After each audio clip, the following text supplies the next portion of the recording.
Hi everyone, in this tutorial I'm going to show you how dynamically create new Excel file with sheets based on field value. So we already have an example in our default repository, and the example number is 105. So here we have a very basic transformation. So we extracted data from a sales delimited file. And first step we need to sort the data by year. And after that, we have a transformer, which is using create new file transformation.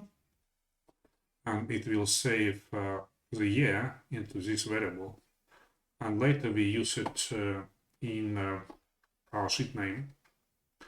The transformation name is rather confusing because create new file is also applied to sheets. Basically what it does, it triggers changes to the writer. So if the file name is different, it will start writing data into different file name, or if the sheet name is different, it will use the file name, exactly the same file name, like this, but it will start writing data into different sheet name. So here we have calculated sheet name.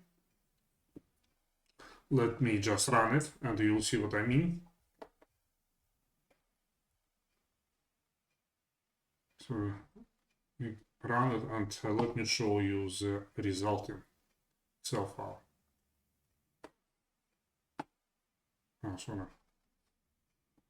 Wrong file, this one. As you can see, here we have data from 2002, and here we have data for 2004. We do have another example, which allows to split very large, for example, we have more than 1 million rows. You can split the data and load it into multiple sheets. That way you will overcome 1 million rows limitation. Okay, thank you for watching. Please like and subscribe. I hope you'll find this tutorial useful. And if you have any questions, please go to our support forum and ask. And we will do our best to help you.